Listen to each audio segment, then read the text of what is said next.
You are now listening to Broken Line Podcast, presented by Fish Addictions TV. Ice Strong Titanium Spring Bobber, Eskimo Ice Fishing Gear, 13 Fishing, Striker Ice, Coles Resort of Bemidji, Minnesota, Aaron Eichhorst Photography. Dun da da da. We're back. Dun, dun, dun, dun. We took a vacation, much needed vacation. Ladies and gentlemen, the Broken Line is back. Absolutely. At least for a day.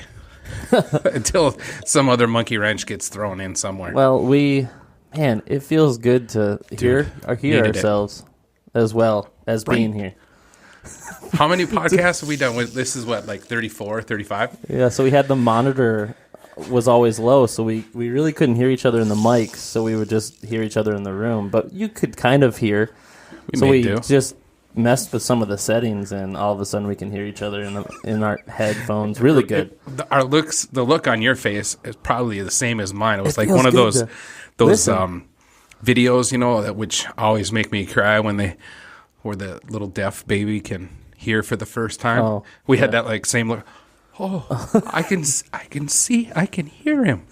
It was a magical moment for about 30 seconds. And I cry. I cry at TV. I ain't afraid to say it. Come at me if you disagree. Well, I was just on the ice like 3 weeks ago. No, you weren't. Yeah, it was. No. 4 weeks ago. 3 weeks ago. Go 5. It wasn't that long ago. Yeah. All right. Well, I was on the ice, then I came back and had a little bit of a break, and then I just got back from NWT Wisconsin, Lake Winnebago, and I was filming out there for like 4 days or something like that. And now we're back, and I have a month break before the next one, so I figured we need to find time to get up here and break that. We had, we did have a little, break, but now that we're back, we're going to start pumping out like leg 2 of the season. Now it's right. We're going to go all the way to August and complete this. Right. August 26th is when we started this thing. And our year anniversary is popping up real soon. Real soon. Now, we've been delivering pretty much every week an episode since last August. So yes, we did have a little bit of a break, but we're back. We're about to drop more content. Yeah, and it was a much-needed break. Yeah, you need a little break, and if you're trying to release, episodes and content, whether it's Broken Spatula, Broken Podcast, or other things that we've got planned, we need a break. Extremely busy winter. Yeah, and I'll tell you what, that last outing that I did, when I put my stuff away after that, I was like, yeah, I've been sitting around just watching Netflix and relaxing. Yeah, absolutely. I've been getting the resorts, getting ready to, we're open all year, but it's getting to be ready to be that summertime. Docks had to go in. 20 minutes ago, I was putting in docks before you got here. Yeah. And then after this, I'm going to go for a little wheeler ride and just chill, relax, because summer's about to be after here. This, our old buddy Andrew Kraft is going to be pulling up to one of those newly installed docks, and I'm hopping in the boat, and we're going to go chase some largemouth. Boom. It's a good lake for largemouth. I brought my GoPro, too, because there's a good shot at a 21-incher out there. Got to break that line class. Master angler, dude. Master angler. It's going down. But, yeah, man, I got here, and I went right into the Liar's Lounge. Yep. And I almost ran over your mom. Because I saw her. I thought she went towards your place. Yeah. But she went the other way. And I'm walking in. And right when you get to the my eyes instantly, as soon as I walk in there, my eyes instantly lock on to the ice cream counter.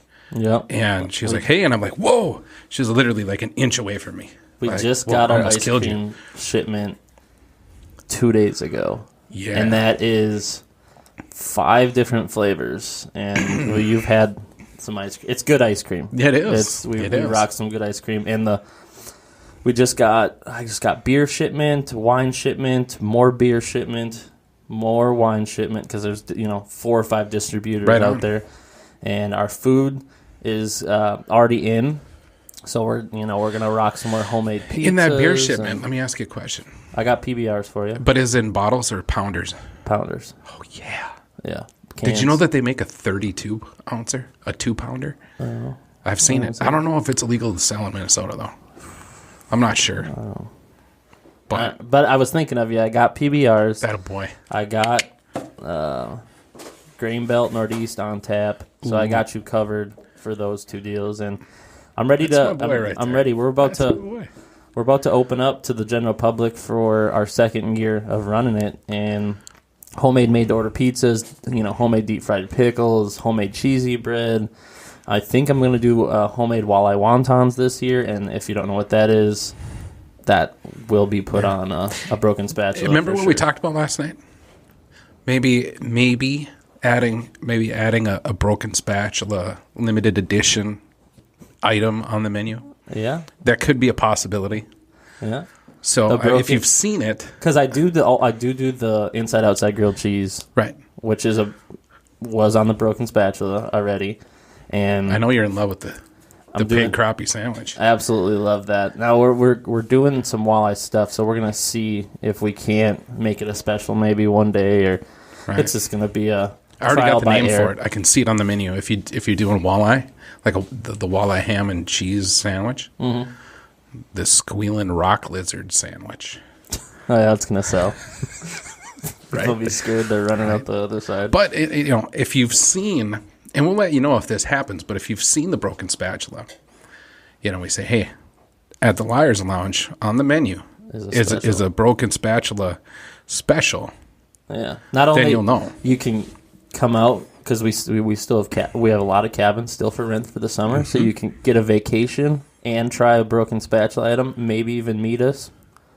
I'm just throwing that up. Not that's really super Yeah, special. I mean, I'm hang a out with weirdo. us, one of those deals. But yeah, I look like a lazy golfer. I've got sweatpants and a visor on. hey, I got sweats on. I was just in the lake, so I need to be comfy. But yeah, we the resort's rocking. You've been busy. We needed a break, but we're back. We're going into little over the second part of this season. Basically, it's going to be the summer season, open water.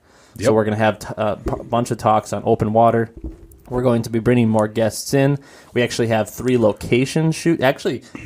location shoots that are a possibility on our mind for sure, 3 of Yep. them. And those are going to be fun. We're actually going to do a podcast from location of a place. Yep. We could do a podcast down in the lounge one day. Dude, that'd be awesome. I'd like to do it on a day where there was no one in there. Right. But, we could still set It'd up. also be and fun to do it. I could walk away and cook some food real quick and come back And at the same and let's- deliver us food. Here's an idea. We could do it like during the day, and if you have to get up, I'll have the guests come over and sit down. You're gonna be on a podcast. Yeah, come on over. Where are you from?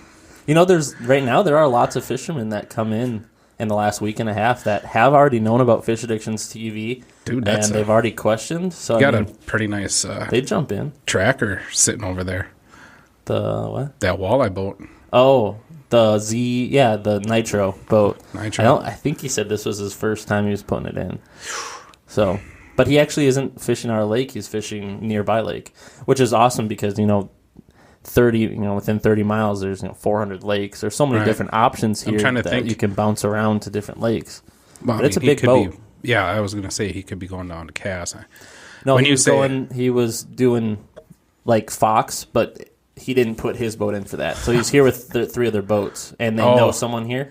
So Gotcha. that's why they're out fishing now, and the boat's parked. Gotcha. Because they are going to some lakes When like you said 3 Fox, Islands. I'm like, I'm gonna go and watch this guy But put that he giant talked. boat. He there. talked to me. When he checked in, he started talking to me about Black Lake and how he used to fish that, and then he started getting on the whole story of the guy and the signs and the cement blocks and Yeah. all this stuff. And I was like, he's like, yeah, I used to catch a bunch of, and he started listing off some fish, and that whole ordeal. It's not like we're spoiling anything on that lake because that's been all over the news lately on that whole situation, and we've kind of I already don't talked even know. about that. I don't even know where it's at anymore. Yeah, I I've know, kind of it's- forgotten about him. Like, well, whatever. So he talked to me about that, and I was like, small world, and he's fished up here a bunch, and they're just kind of lake hopping, and they have Cool. multiple boats to do it, and for smaller or bigger waters, and it's cool, and it's cool to start seeing the open water people around anywhere you go. Like you go through town, or you go to I was just in Wisconsin, and all of a sudden, there's tons of boats going out. People are out enjoying that fresh spring/summer air, and they're getting their boats ready, going. Right that's a big step, because we have officially crossed that step of we have to get off the ice, but we can't put our boat in yet. Right. It's 100% now that Right. ice is pretty much all And gone during everywhere. that time when we couldn't get on the ice or couldn't get in a boat, me and some boys from Glacier decided to fabricate something to do during the week after work. So on Tuesdays, we do Tackle Tuesday. Tackle Tuesday. Group of us, we go and we hit both local bait shops if we can, if we have time. And we just buy some stuff. And it can be anything from a handful of jigs to, lately it's been busting in the door, I'm here to buy reels. And, we're spending $300, $400, $500. Gangster style. Not on each reel, but a grand total. And they really appreciate that. Now, on Wednesdays, we created Wing Wednesday. Yeah, because isn't what Fozzie's does. Dollar wings. So it's crazy that you've mentioned Tackle Tuesday and the thing. Fozzie's might be a place that we do an episode Could be. in, and Fozzie's is a barbecue place here in town, which would be fun to do. Right. And then you just talked about another bait shop, and we since this bait shop has opened, which would be the second normal actual bait shop since Tabor's closed, is now open, and we haven't talked about that yet. And from your experience going into it, which again we may be doing a podcast. That was one of the destination podcasts, 2 bait shops in town, right, doing a podcast from both locations. But what's your mindset on having that new bait shop, a second location in Bemidji, now that Gander Outdoors actually is now open now too? Which I haven't been in there yet. I have not. My parents went in there and they said that they were still stocking shelves, but they were open. And I was like, well, I want to go there just to see what they have. And same with the new bait shop. So what's the name of the new bait shop? Where is it? And what's your opinion on that? Well, we've already talked about, we have Destination Sporting Goods. Yep. And that is right on the main strip. Yep, main strip of Bemidji. And then right across from the Northwoods, the Northwoods Public Access on Lake Bemidji is Northwoods Bait and Tackle. Right across the street. You can walk right across the street. Like I went there on their grand opening. I had to park at the landing and then walk across the street. It was packed. Both bait shops or both places are awesome. It's what Bemidji needed. Both places offer starter gear and some of the higher end stuff, kind of the stuff that I like. But there's 2 different style bait shops, right? So they're not really. I mean, they're competing, but there's 2 different styles that makes it perfect, right? In my mind, Destination, you can go there. You can get bait. They have a handful of bait and but they also have a lot more clothing, like Sims gear and all kinds of stuff like that. They have a bow shop, a lot of musky stuff too, and a ton of like legitimate musky stuff. Northwoods, they've got their branded clothing, but they have a lot of walleye stuff. They have a great little section for bass because they're pretty excited about the college BSU series. Yeah, or them, fishing team. Fishing team, yeah. So they got their bass section with a little help from them guys of what to get and what not to get. And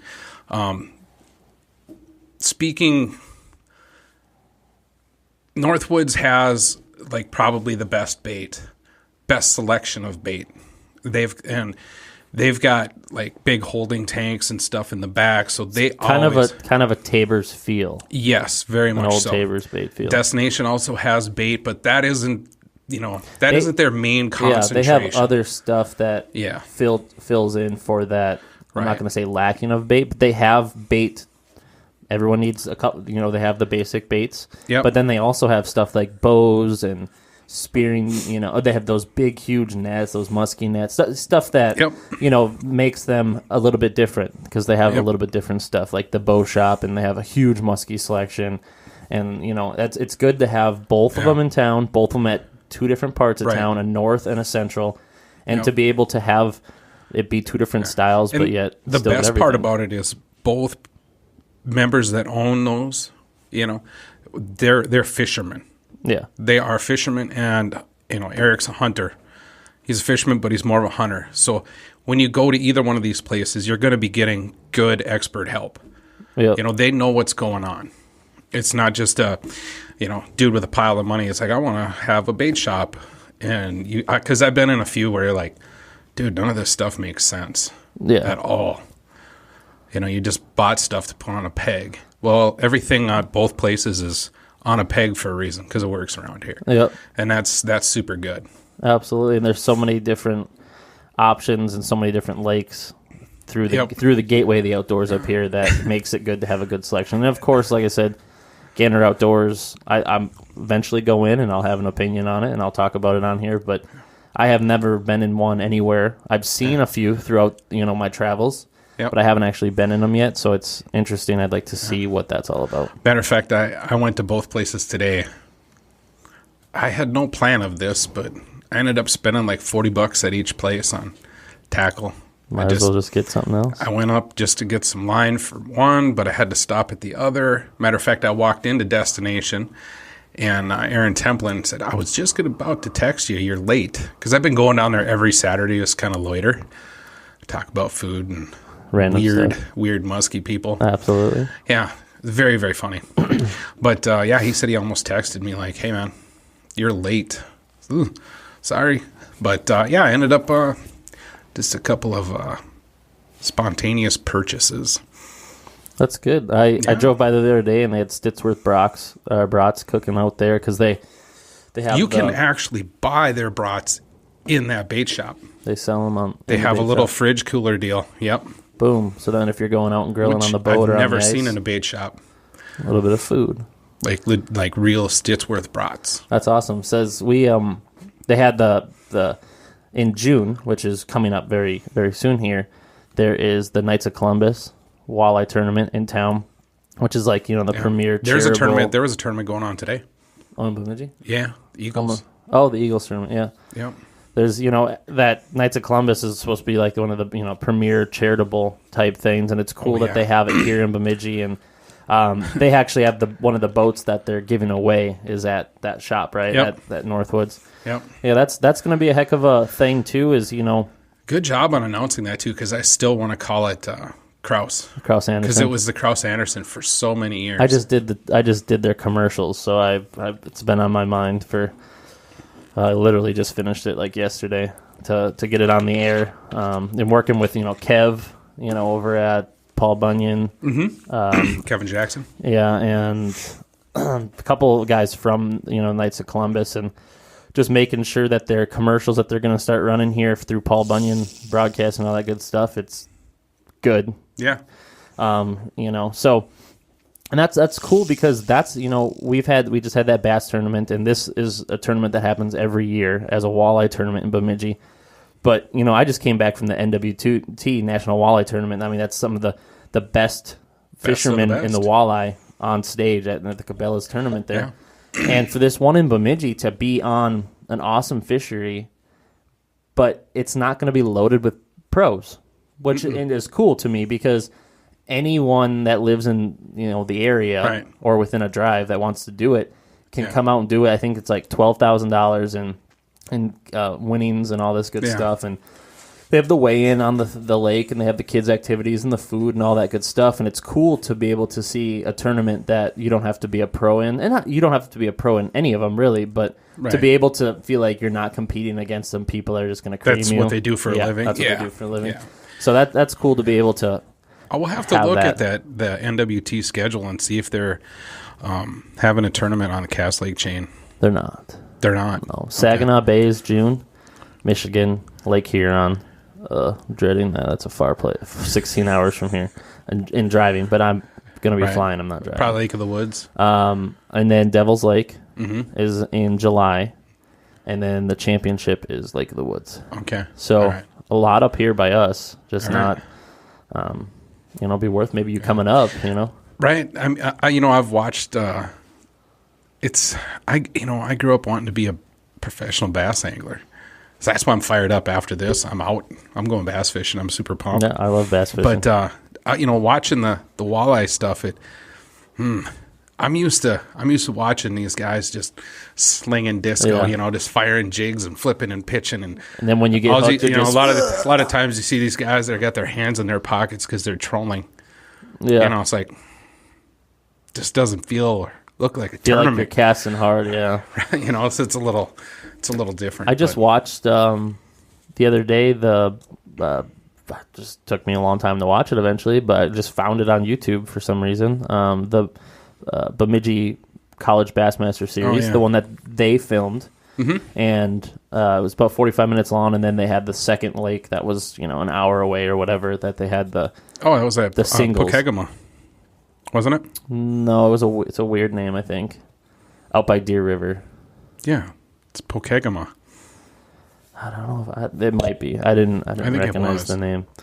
But sure. so I sat there and I watched that, and it was cool to be able to see shots of Bemidji, and it's like, well, I did the same. We do the same thing with Fish Addictions. We'll film, and it's that's cool to see that, but it's just cool to see someone else's work in your town that's more of a professional. Because in Bemidji, it's hard to find professional side of video stuff in my mind, or at least see it filmed in town. So that was cool. I watched that, and that was interesting and fun, and that got me kind of fired up to want to go bass fishing, because I haven't been out in the boat here yet to go fishing because I haven't had time. So I hope you get some. I'll be waiting for the picture, obviously, when you send it in. Yeah, I already got one. He wasn't supposed to go out until after the podcast, but apparently he's out there putting some hooks in some faces. But we're back, and why don't we? I mean, I'm gonna throw a giveaway together just for the heck of it.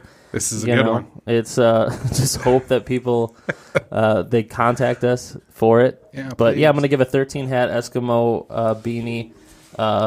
Broken Line podcast handkerchief, bandana, and some 13 fishing stuff. Do you think if I wore this during the podcast, it'd add value and excitement? No. Okay, good. You got your Taco Bell hat on. But yeah, if you message us and tell us your favorite thing about summer fishing, we'll throw you in a drawing to try and come up with winning some stuff, because I don't know, we're excited to get back at it. We got a list of guests that are coming in. A list of projects, a list of locations we want to shoot at, and just it's going to be a fun summer in the open water. The open water play. We've done a lot of talking about ice fishing throughout the last couple months. Now I'm excited to talk about that open water feel stuff.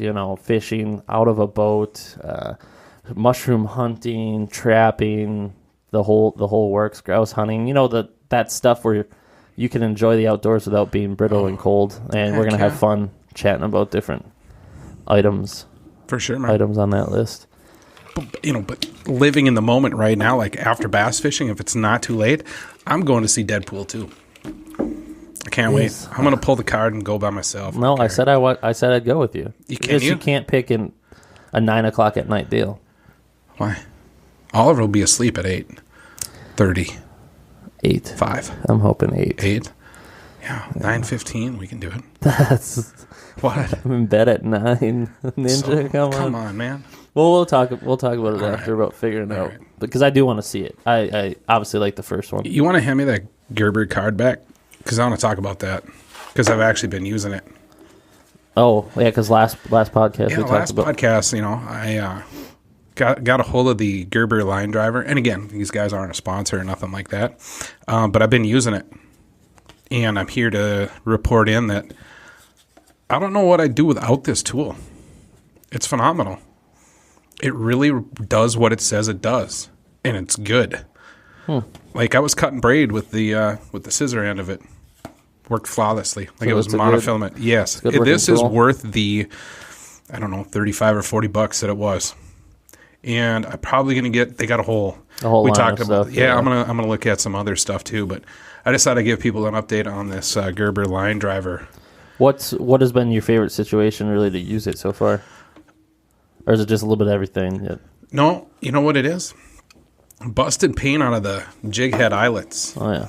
That little clipper on the little puncher. That, I've been using that a lot.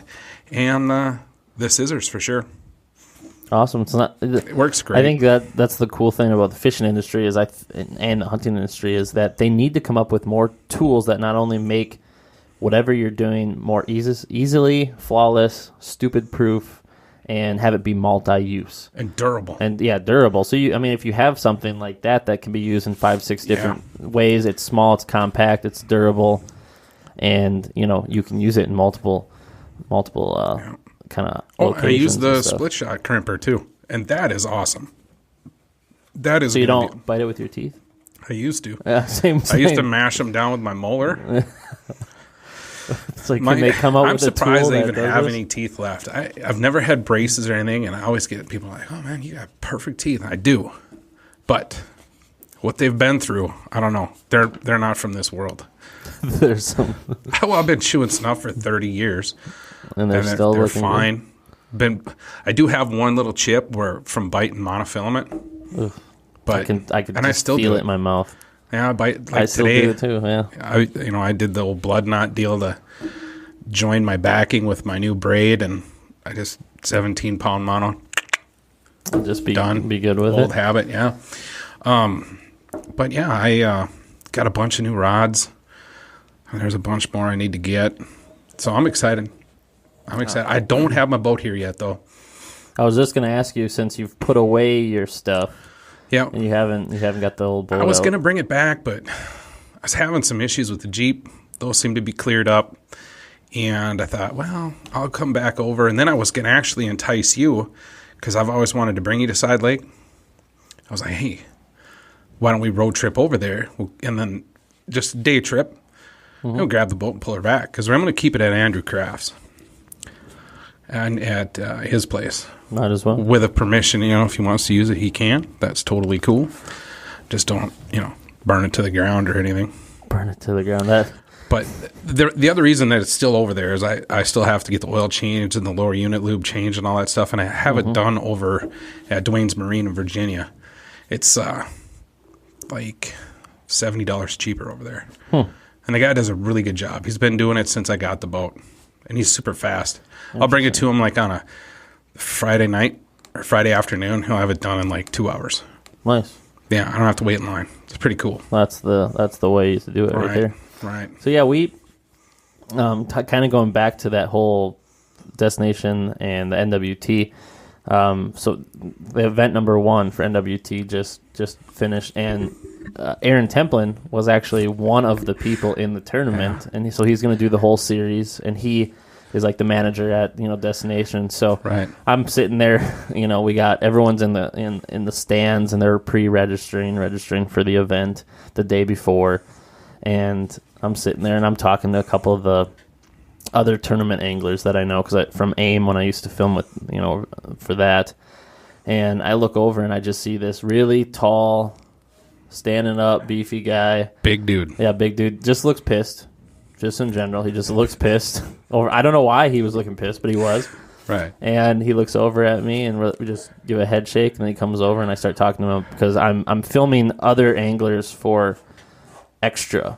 So he was one of the people that said, "Well, why not? You're an extra person that I could use, and I know you, and I've filmed you before, so what the heck?" So we started talking with him, and it's cool to be able to see someone that from your area, your town, go fish, one of Right. the biggest tournaments and in the walleye series. And it was crazy because there was a co-angle. So basically how it is there's a pro and a co. Yep. Most pros bring co's, and then so they travel together to all the events. Not all of them, but some of them do. And when you say co, it's co-anglers. Co-anglers, We're yep. going to just shorten that word up and just say co. Yeah, absolutely. So when they draw, their co goes with another pro all 3 days, or sometimes they'll get drawn together, and then the pro gets some random other co. And there was a co-angler from Bemidji, Minnesota. And I was like, what? Like, that's crazy. Like, this dude is a co-angler, and he drove all the way there with his wife Right. to be in the tournament. Can we name drop him? I don't know his name off the top of my head. I'd have to look. Actually, one of the 3 guys. So I'm following Mike Olson, Fish Addictions TV.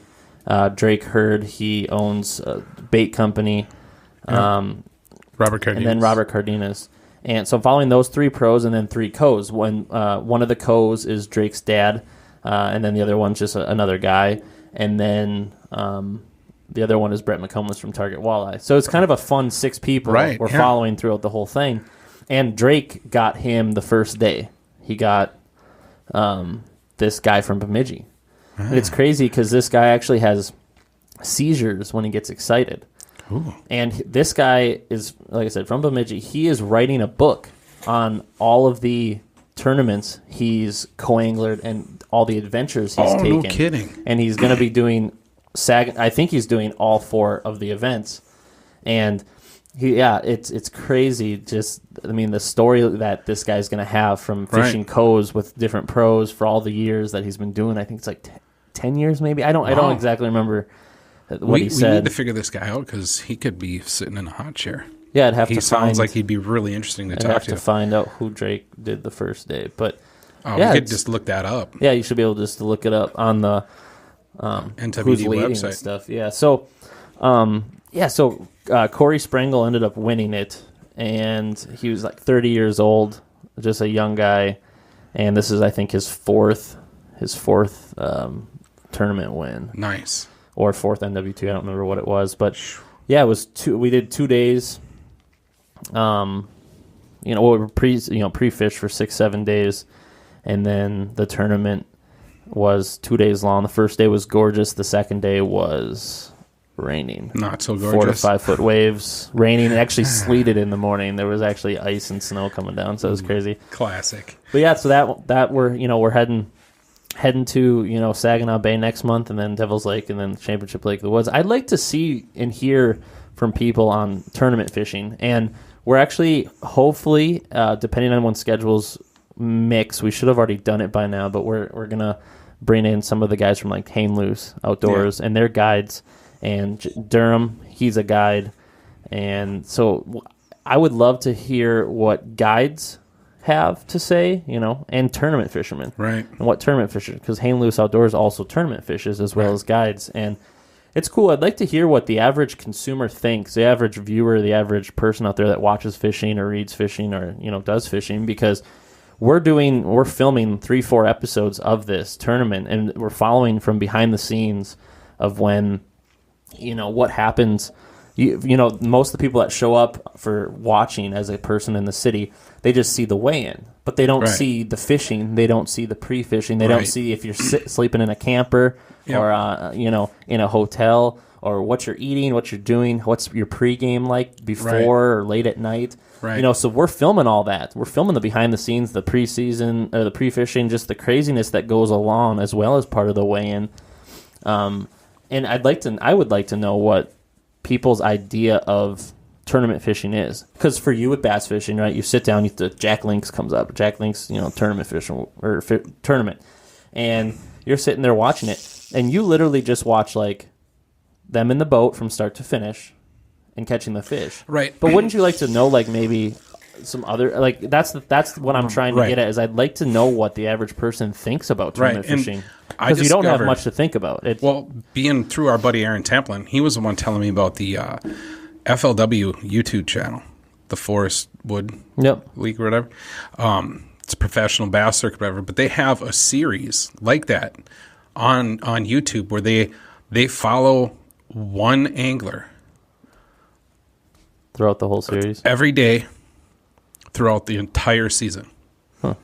And it does. It shows him fishing, his weigh-in, what goes on in the hotel room, the struggles with money, the struggles with, man, I have to make top 50.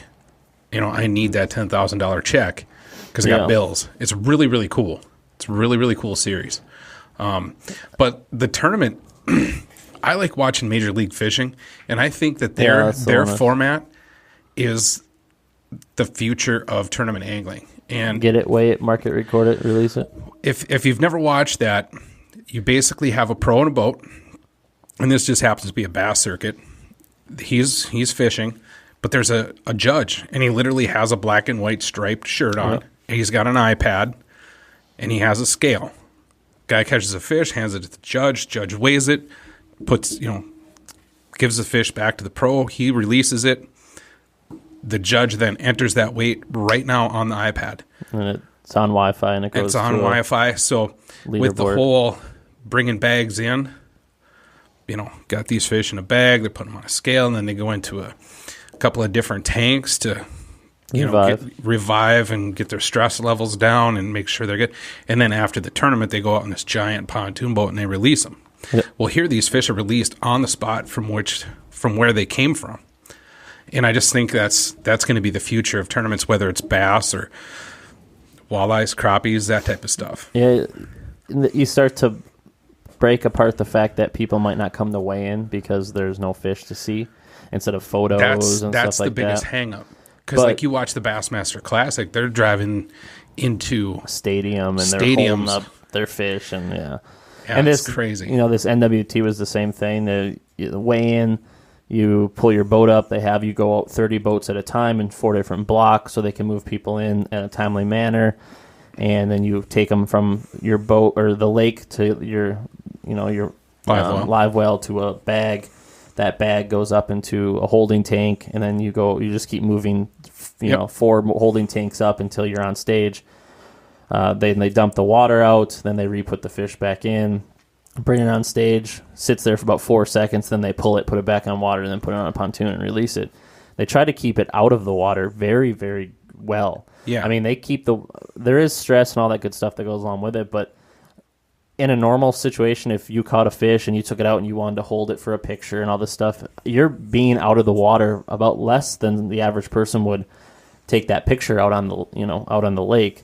But most cases, we're all good about fish safety, and that is a tournament thing. When I did AIM, it was catch, record, release, and that was the same thing. Right. Well, weighing people didn't, and they would take a picture, and we would get that picture. So when they went up on stage, there were TVs showing them photos of the fish they were catching. But I'm the same way. I think the less harm on the fish, the better. I've been to tournaments big tournaments, where I have seen, bays full of dead fish and stuff in the tournament, and that's just because I think, that was a couple of years ago. Yeah. I think they've definitely progressed. Yeah, in for the last couple of years. In those tournaments too, I mean, in order to have a giant tournament like that, you got to get the state, the State Department of Natural Resources involved with permitting, and they regulate it hard, real hard. So the Lake Winnebago, the original location was Red Wing, Minnesota. It was going to be Pool 4.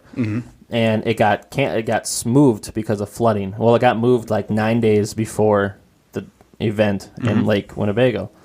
And we're sitting there, and the city planner or the mayor or something like that comes out and is talking to all the anglers, and she said, I just want to thank all of you guys, and I want to let you know that as of last night, the city approved you guys coming to town. As of last night, you know.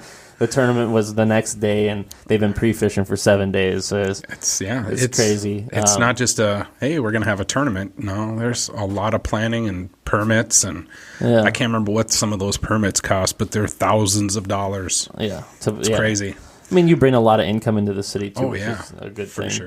But what's your take on tournaments? I mean, now that it is summer season, that's when 98% of the tournaments up here are at least out. Yeah, our little local leagues and stuff like that. Yeah, local leagues, tournaments. What's your take as a fisherman of all species, pretty much, on tournament fishing? Is it good for the community? Like we just talked about, bringing money in for the community. How about the fishery? Do you think it hurts the fishery? What's your take? Because as you know, College Bassmaster or the Classic, there was a few questions about our fishery. And the way, you're putting a big tournament on it with 100 and some boats. How is that going to do to our fishery, et cetera? So I just want to hear your take on tournaments, because I would love to hear what the average TV watcher or average fisherman thinks about tournaments as well. Well, like we touched on earlier, the advancement in handling the fish, post-catch, bringing them to the scales, has gotten a lot better, so there's a lot less mortality. I think tournaments are good. I think they're a good thing. I don't do them anymore. I don't know. There's too many other You want to fun relax things and fish instead of have the pressure. I do like to compete with my buddies once in a while. Locally here, both Northwoods has a walleye league, and then Destination has a walleye league, muskie league, and a bass league that they're going to be doing this summer. And it's all catch and release stuff, except the Northwoods one. And this, at first I was like, ooh, wow, this is a hook and cook tournament. But here's the deal on that. You get more points for the slot fish, 14 to 16, than you do 18 to 22-inch fish. And the bigger you get, the less points you get. But you can put in one fish for big fish, and you just take a picture of it on a board. Okay. But a really good night is getting 30 points, that means you got 6 walleyes, 14 to 16 inches. And then But what you have they to do, keep the fish then. you keep the fish, and what we do is we they clean them up, and it used to be at the chop house, but they moved it down to the deal. They're going to be working with CK Dudley's, so that fish from the first night, all the fish that we caught and kept, we're going to give to CK Dudley's, and then after the next tournament that night, we can all go there and eat our fish. They'll cook it for us. Yeah, and that's the same thing Chop House did, right? Yep. Yeah. Yep. I think they're doing that same thing. Don't quote me on it, but I think that's what's going on. But I fished it when we were doing out of the Chop House. I fished it with Jason Jader, and it's fun. I looked forward to it. It's a Thursday night deal. It's only like 3-4 hours. It's one of those situations. So you have leisure fishing. Yep. You have league, and then you have the tournament competition people. Yep. And there's 3 different levels of what you want to do. You want to just go with your buddy, chill and fish throughout the summer, or do you want to do right? You know, a You get little bit of into- competition, but it's Even the still- local league stuff. I mean, I will admit, I'm not much of a walleye angler. I mean, all you gotta, for me to walleye fish, I go with somebody that knows where to start looking. If you can get me on walleyes, I can catch them. That's not a problem. But I'm learning their seasonal movements. I'm learning what the best presentations are, and that's a bonus side of tournament fishing at all levels, even at the pro level. Guys, that co-angler that was in Mike's boat, I'll bet you he learned a ton of stuff. A ton of stuff. So it's a great resource. Tournaments are a great resource if you want to learn a lot for the more co about side fishing. or the pro side. It's got both benefits for sure. But Yeah. I recommend anyone who wants to get into tournament fishing to start as a co and learn how the system works, how the circuits work, how the pros work, how everything works, and have fun doing that. Because then you're still in it for you're still in it for a trophy and for a check, but at the same time, it's not as stress level as being on the pro side. And financially too. Oh yeah, absolutely. You don't have to invest in this giant boat and all this other kind of stuff. You can just and it's a good way to test the waters to see if that's something that you want to pursue. Yeah, and then the tournament league is like you're still doing like a tournament feel, but it's like every week with a bunch of buddies locally, and it's not where you have to pre-fish for 7-8 days because you may or may not know the lake or what's up for the next lake, and you don't have to travel. It's just, and if you don't do good, you still get a nice, if you catch fish, you still got something to eat, and you get to hang out with other fishermen. And I've been wanting to start a little league where we draw for a lake, and then we draw for the species instead of like, well, it's walleye, muskie, or bass. Yeah. No, it's any and everything that swims in here, except for like burbot, because there wouldn't be any weight in the summer. Yeah. But I think that would be a lot of fun. Yeah, I think that's cool. I mean, And draw one other species for like 10 bonus points. All you got to do is take a picture of it. So if we drew big turtle, crappies. Okay, we're crappie fishing tonight on big turtle, and the bonus species is walleye. All right, dude. So what we got to do is catch a walleye. We'll get 10 points, and then whatever the point structure would be for the other ones. But yeah, that would be it'd be fun. kind of fun it'd be kind of a fun just because I'm a multi-species angler. It'd be cool. Absolutely. For tournament fishing, when you sit there and you just see the stress level of some of these people and what they're going through, and even the co-anglers, I mean, they got checks and money and trophies on the line, as well as being able to learn and have fun. And it's, you sit there at the weigh-in and you hear the co's constantly saying, like, if there's anyone out there that wants to do this, don't be afraid. Jump in as a co. It's so much fun. You learn so much, blah, blah, blah, blah. I have a couple people that were co's for 2, 3, 4 years, and now they're moving into the pro side. Right. And now it switches from being a co to a pro. Well, I mean, a classic example is Jordan Lee won the Bassmaster Classic 2 years in a row now. He started out as a kid, local club stuff, and then series. he did college series. Yeah. Now, yeah, he literally was in the college, series that was like here, that came here. Well, he came here to visit. He was already a pro. Yeah. He wasn't an angler, but he came here representing Carhartt and Yep, his he had the companies. jersey And and- plus, he was a great spokesman for the college fishing because that's where he did it. after the college fishing, he did really well in that. He gained a lot of sponsorships where he just slid right into the pros, and now they're dang, he's I think winning. it only took 1 year and so his second year he got to hoist the trophy in huge stadium and then back to back. and then do it. Yeah, that's crazy. Mm-hmm. That's that when you're doing co and then you switch to pro, all of a sudden you're now responsible for a co. And now your whole demeanor changes because originally you're looking up to the pro for guidance and be like, you tell me what to do. Now all of a sudden it's like, oh crap, now I have to tell this person what to do. You know? And I think the BASS Elite Series, where you go to the Classic and all that kind of stuff, I don't think they do co-anglers anymore. I don't think so. I think it's at a different level.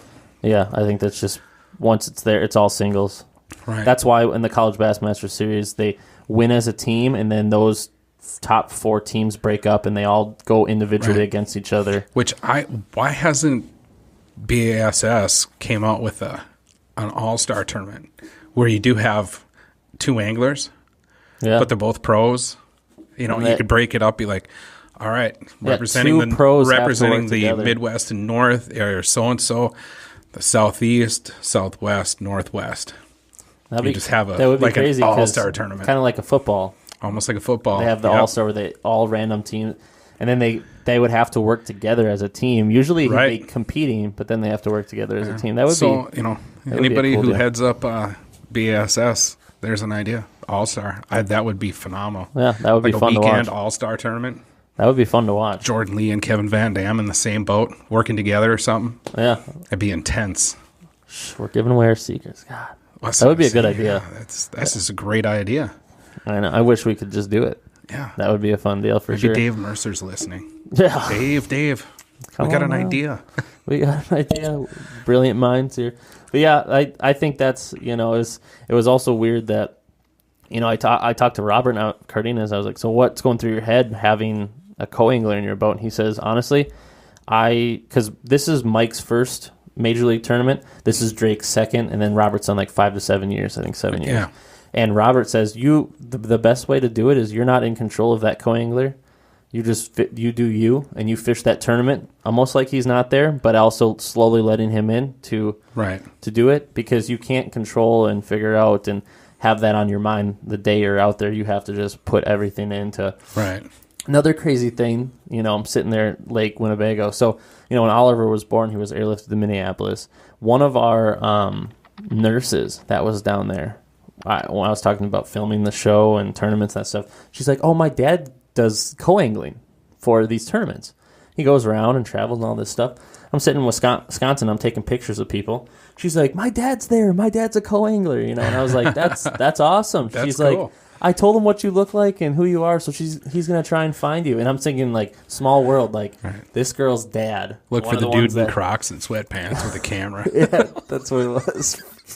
I had Crocs on with sweatpants.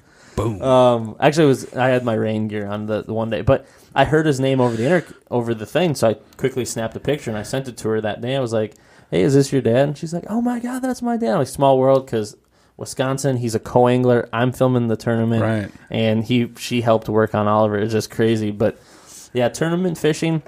I think we'll definitely, as we progress through the summer, get into a little bit more of that and talk to some tournament anglers, talk to some guides, that kind of stuff. It's going to be fun. And we just we just did Speaking something of guides, cool. Yeah. Before we, who I saw at the bunkhouse today when I was eating breakfast? I saw your Instagram picture of the bunkhouse menu. Oh, their breakfast is bomb. It is. I saw Matthew Brewer and the legendary and phantom like creature Tim Furch. Oh, best buddies hanging out. It was creepy because I'm just sitting there and I get a Facebook message or a message on Messenger because I still don't have Facebook on my phone. Yeah. He's like, "Hey man, it's from Brewer. What you doing?" I'm like, "Eating breakfast." He's like, "Cool. I'm 30 feet from you." I said, "That's creepy." And I'm looking around and I still can't see him anywhere. And then finally Furch is like, "Hey dude, we're right here." I'm like, "All right." Yeah. So that's a team. When those two get together, you should run the other direction, just because you don't know what's going to happen. It was fun. We had some giggles. They were there with the wives. They're already people like Rylander and Brewer and stuff like that are already wanting to come back and do another podcast on something else. So we're gonna have to do some round twos and bring some people back and talk about some other stuff. It's gonna be for sure. It's gonna be a wild little summer. We're gonna have fun. We're gonna drop some awesome fun stuff. But before we end this little mini podcast of us really just talking about tournaments. Why are we ending? You we don't have to end. Or what? I thought you were going fishing. Oops. Well, what time is it? I haven't got any more pictures from Kraft. It's almost 5. So, oh man, we got. I want to say, well, wait, we could talk about this because I just got a message. Tyler Brown files are sent. Yeah, I was just gonna say the surprise, the surprise at the end here. That's why I was gonna end it on that. But if we want to do another topic before we end it on that, yeah. What do you want to talk about besides the logos? Whoops. All right, we're just gonna. All right, so. Well, we kind of mentioned it already, but. Yeah. So you got a guy that you know. Yeah, that he's a good friend of mine. I met him in college. Does some awesome artistic stuff. So yeah, he's a graphics guy and artist and Comic-Con artist dude. So we're just gonna have some fun and change up the logo a little bit. Yeah, and I reached out to him, old college friend, and he's like, "Yeah, I'd love to work on this." So we've got 2 logos. We're going to use 2 logos. We got 2 different logos. They're very different from each other. We have a little bit of work to do on them because we just got the basic stuff down. We just got to add our name and that kind of stuff, how we want it. Because picking out fonts and trying to that can be a week-long process, if not more. Absolutely. Fonts they're amazing, but they're a nightmare. But we already kind of have our font, and we're going to fix that up. But then, so we've got new logos coming, and with new logos means we are getting apparel. We have some apparel now, but we wanted to do a logo change, so we didn't go crazy and do a bunch of shirts and stuff. And should we tell them why we wanted to change the logo a little bit? A possible issue. So the original has the little Punisher skull in it, and you like the skull. I like feel. Skulls. So we reached out to him, or you reached out to him, and he got back to us, and we kind of threw some ideas about we want to kind of incorporate Minnesota fishing, us, our name, a skull, and a skull. So we're coming out with something that just kind of shows that we're the type of dudes that are just grungy, fun, funny, weird, crazy, scary type of guys. So we're coming out with 2 new logos that I have the files for that I'm going to create a little bit. I'm going to add on to it. And then also I got it all layered out so I can make some cool animations or just really mess with colors. And if we want different colors at different spots. And we're doing a main logo. Actually, they're both kind of main, but one's a little bit less main than the other. And that will allow for having like main logo on the back or side logo or just small logo on the hat or whatever. And because of that, we said we were getting apparel. We have the book, one of the books right there. Yeah. And the reason why we didn't go for apparel in the last couple months. And stickers and all that kind of stuff. Matter of fact, I'll probably order stickers maybe this week. We'll talk about that later. Because we want to be able to kind of rebrand and get our branding on point and still have fun with the stuff. So the reason why we didn't go all in the last couple months is because of that. So if you have any of the original logo stuff, not a big deal. Cool. Awesome, collector's item. And we're just going to rebrand, which rebranding means we're going to get clothes. Yep. Visors. And merch, gear. Visors. He wants to do a visor. Visors. Probably a hat. Probably a sweatshirt or a shirt or something. Knows? Well, we're going to get a couple things. Let's start out with stickers, and let's do something really classic like ink pens. Like, they have that person that shows up at your doorstep, pops. And they try to sell you everything in the junk drawer with the logo on it. Right. Like, I'm going to get a cheap little pizza cutter, plastic pizza cutter. I wanted to propose this idea to you. I finally, after years and years of doing my own sketching and whatnot, I've finally decided and have everything in order on what I want to do. It's tattoo time here. It's time. I've been wanting to get a new tattoo for and if that's something that our fans, our people would like to see go down on the YouTube channel, we can film that. It's not going to be in like a risque area. I'm too fat to take my shirt off. Which I got a funny story. Add to the leg. No. I'm the only part I'm struggling with is placement. I kind of want it on my neck. Ooh, gangsta. Right? So what is it going to be? A logo? Well, no, it's not. It's not going to be a Broken Lion logo or anything like that. It's I don't want to give it away because it's really super cool. Actually, I think you've already talked to me about it because I do remember you saying you wanted it on the Jig neck. Life? Yeah. Is that it? No, I'm not going to get Jig Life tattooed on my neck, which would be awesome. Super greasy. Jig Life. Jig Life. I'll tell you off mic because I'd rather have people see it and be like, oh man, I wish I'd have thought of that. That's super cool. Absolutely. Yeah. I'm ready for another tattoo though too. I just don't know. I actually do have a few things in mind, so I thought about even putting in the old septum piercing again. Ooh, gangsta. Oh, Mike would have fun with that. Jeez. Look at that bull ring hanging out of his nose. I had her stretched out to 4 gauge. Jeez Louise. Yeah, it was a big. I got 20 below zero. That stainless steel starts to hurt. I bet. Real fast. That's why I just don't have it anymore. I bet. That, and I'm 44 years old, man. You're an adult. Yeah. You need the adult life. Right. But yeah, so we got new logos coming, new gear coming, because so many people have asked us for gear, and I've been so disappointed to keep saying them soon.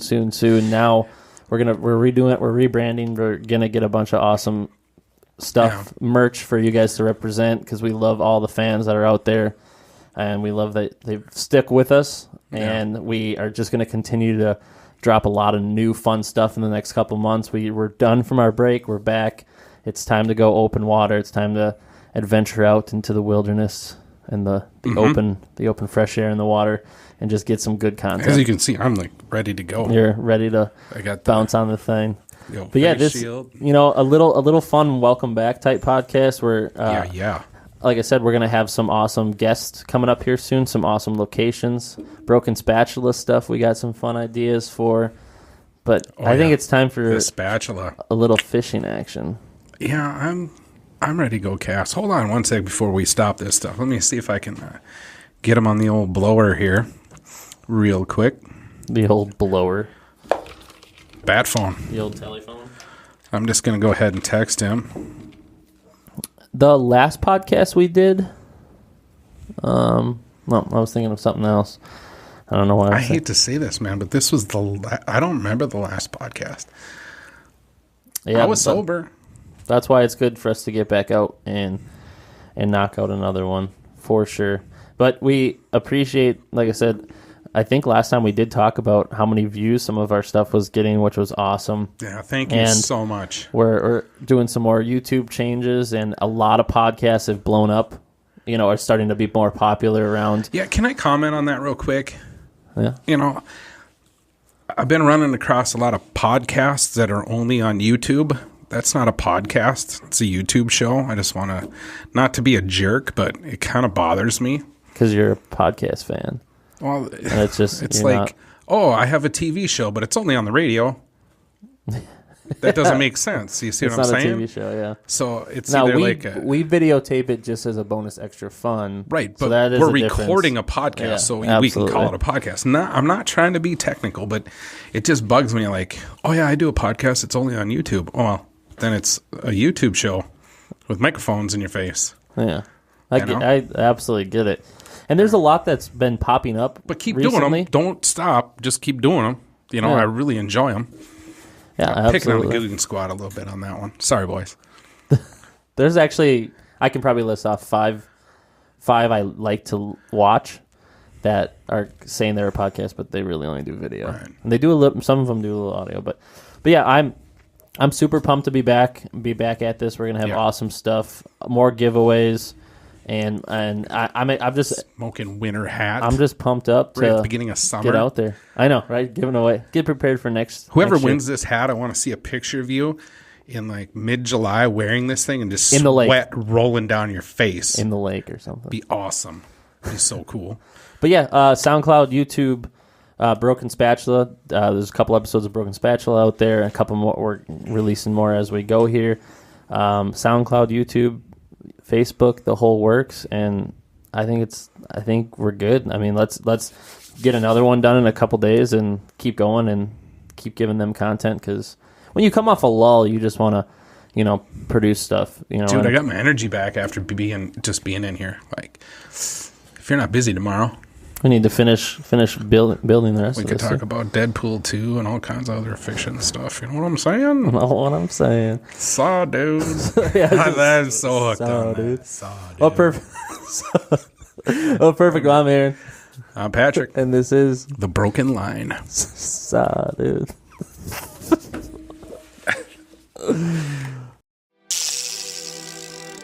Thank you for listening to Broken Line Podcast. Don't forget to follow us on all our social media. Like, share, comment, and subscribe.